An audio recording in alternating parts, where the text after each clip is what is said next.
Grignoter ou ne pas grignoter ce paquet de biscuits tentant? Cette question a germé dans ma cuisine. Là, face à mon placard, face à un choix de complexité absolue. Grignoter ou ne pas grignoter ce paquet de biscuits tentant? Un jour, pris d'un de ces pics de motivation qui sortent de nulle part, j'ai décidé de prendre soin de moi et d'arrêter de me goinfrer dessus. Chaque fois que je passais devant le placard, en quelques précieux gâteaux, je salivais comme du champagne. Je sais. Je ne criais pas, bien trop motivé par mon but. J'étais concentré, focus, prêt à ne rien lâcher, à en découdre avec ces mauvaises habitudes. J'ai tenu 3 jours, et sans m'en rendre compte, j'ai recommencé à me mettre sous la dent en petite ennemie sucrée. Les années passent, et je construis une petite maison en bois, une tiny house, dans laquelle j'emménage. Et là, j'ai une révélation. Je viens de découvrir la puissance d'un système basé sur la sobriété. Je vous explique. Ce n'est pas la volonté qui m'a sauvé de mes fringales nocturnes. Non, c'était un système simple. En ne stockant pas de biscuits chez moi, par manque de place, je n'ai pas prévu de placard à gâteau. J'ai éliminé la tentation à la source. J'ai découvert la sobriété non pas comme une privation, mais bien comme une libération. Une libération des impulsions immédiates, au profit d'un bien-être durable. Alors, je vais vous expliquer ce que j'entends par système. Un système, c'est quelque chose que je mets en place, qui peut avoir n'importe quelle forme, et qui va me pousser à faire des actions spécifiques pour un certain but, un certain objectif. Ça va être l'alarme que je mets sur mon téléphone pour me rappeler de prendre un médicament. Ça va être mon voisin que je vais appeler pour qu'il me vienne en aide 3 fois par semaine, venir toquer chez moi. C'est l'heure du sport. Viens, sors de chez toi. Ce système a un pouvoir énorme. Le pouvoir de, une fois qu'il est mis en place, ne plus avoir besoin de motivation, de volonté.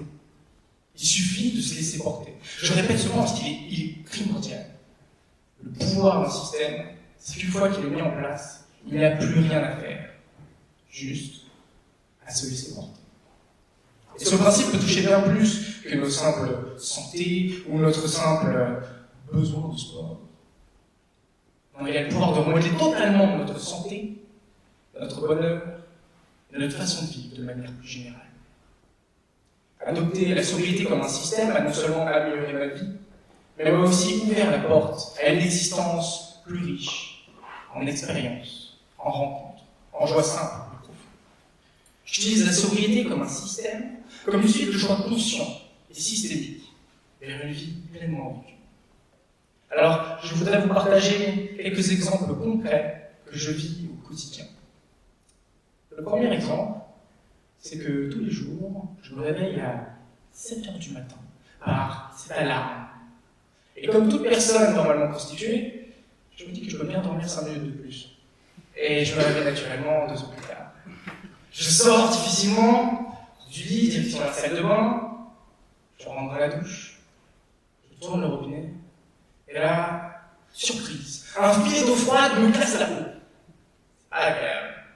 Et au moins, ça réveille. De toute façon, je n'ai pas le choix. Je n'ai pas d'eau chaude, par choix.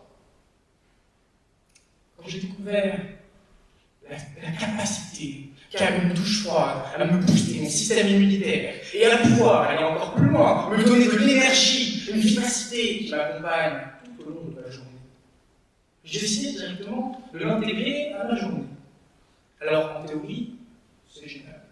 En pratique, mon corps me dit en vrai, c'est bien le jeu. Et puis, tu pourras te rattraper demain. Jamais. Alors, pour être sûr de prendre ces douches froides qui me font passer une journée magnifique, j'ai décidé d'adopter un système simple, mais d'une redoutable efficacité. Je me suis tout simplement débarrassé de mon chauffe-eau. Alors, tous les matins, quand je rentre dans la douche et que je me dis « En vrai, t'es douche chaude, ça serait bien », eh ben, je n'ai pas le choix. Le système me vient en aide. Je vis, comme je vous l'ai dit, dans un petit espace une tiny house, une petite maison. 15,75 mètres carrés d'emprise au sol, soit l'équivalent, j'ai calculé, de 2 Citroën C4 Picasso. Vivre dans un petit espace, ça ne fait pas moins de bonheur, au contraire. Cela m'a poussé à sortir, à faire du sport, à rencontrer. Chaque objet, chaque espace de mon foyer a désormais une intention, une signification, parce que je n'ai pas la place de stocker ce qui n'est pas réellement utile. Il y a cette phrase dans le film Fight Club que j'adore et qui dit « Les choses que l'on possède finissent par nous posséder. Les choses que l'on possède finissent par nous posséder. » Je ne veux pas passer mon temps à ranger les objets qui traînent. Je ne veux pas passer mon temps à chercher des affaires dans ce placard ou bien ce carton. Je ne veux pas passer mon temps à garder des objets au cas où. Non, je veux vivre l'expérience des choses. Je veux aller visiter ce musée, puis celui-là. Je veux avoir le temps de m'asseoir et d'observer le va-et-vient, presque dansant, de mon voisin qui déménage, carton par carton. En une phrase, je veux cesser d'exister à travers mes reliques et commencer à vivre de moi-même. J'ai ce dernier exemple que j'aimerais vous partager. Pour cela, il faut revenir en 2018, la première année post-bac. Nouvelle année, nouvelle vie, nouveau lieu de vie. J'arrive dans la ville de Bordeaux et j'emménage dans un vieil immeuble délabré, portant le doux nom de Village 6. 9 mètres carrés, un petit lit, un bureau, un lavabo. Tout le reste est en commun avec les 30 autres personnes qui se partagent ce palier. Cuisine commune, toilette commune, salle de bain commune. A priori, j'ai fait un choix de logement plutôt douteux. Sauf que voilà, l'ambiance est super bonne. Nous vivons tous avec bien peu, et c'est pour ça que nous nous entraînons beaucoup. Nous nous croisons tout le temps, je pense que vous avez compris pourquoi, et nos liens sont devenus forts et authentiques. C'est bien que personne ne ferme sa porte à clé. Si j'ai besoin de quelque chose, je rentre chez mon voisin, même s'il n'est pas là, et je lui emprunte, tout simplement. Pratique. Au même moment, mes camarades de classe, qui eux vivent dans un logement confort, tout équipé, ne connaissent même pas le nom de leur voisin. D'ailleurs, vous connaissez le nom de vos voisins? Qui connaît le nom de ses voisins?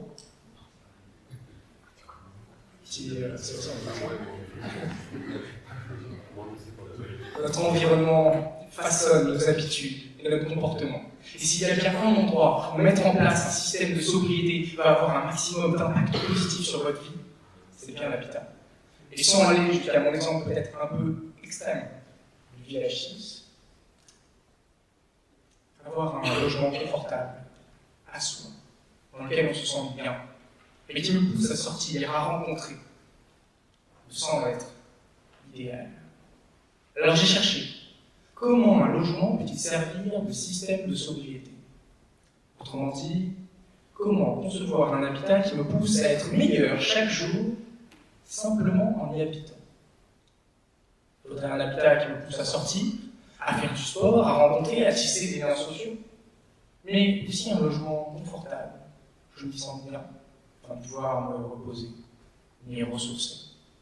Si possible, un logement proche de la nature, puisque je conclue maintenant des études qui disent que ça réduit significativement notre stress et améliore notre concentration.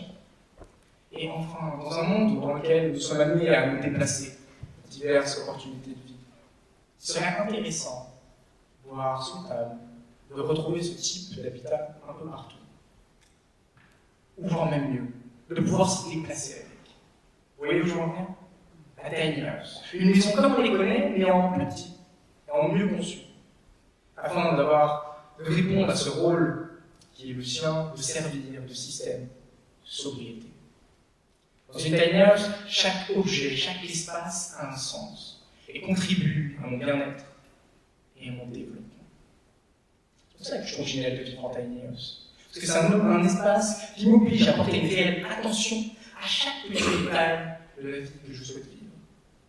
Et le mieux dans tout ça, on en parlait tout à l'heure, c'est qu'elle me le rappelle chaque jour, afin que je n'oublie pas. Nous oublions trop facilement.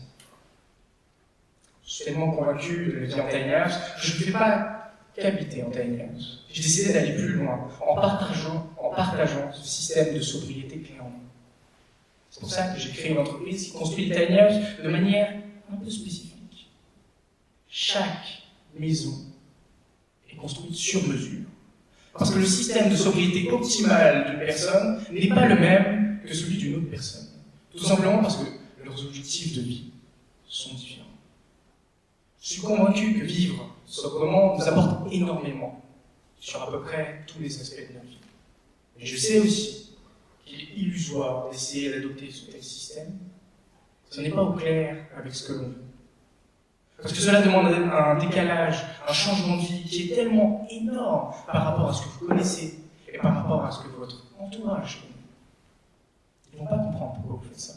Et si vous n'êtes pas au clair avec vous-même et ce que vous voulez, vous allez vivre comme une contrainte. En fait, c'est comme un pont. Vous êtes toujours sur un pont. Il n'y a pas de barrière.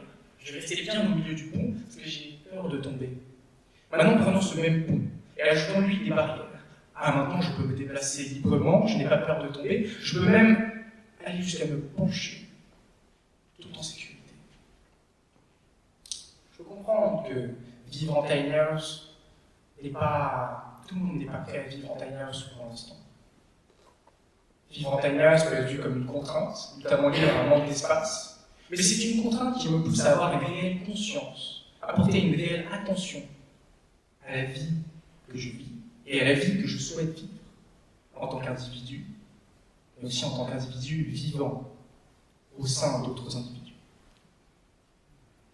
Alors je rêve d'un monde dans lequel chacun de nous adopte un système de sobriété, un monde dans lequel nous choisissons de vivre avec moins, afin d'apprécier davantage ce que nous avons et d'être plus heureux.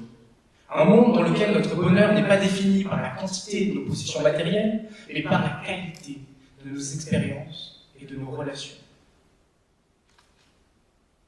Ce monde que je vous décris n'est pas qu'une vision lointaine, un rêve lointain. Non, il est déjà en train de prendre forme, petit à petit, à travers des initiatives comme celles que je viens de vous raconter. Et vous aussi, vous pouvez faire partie de cette transformation. Comment ?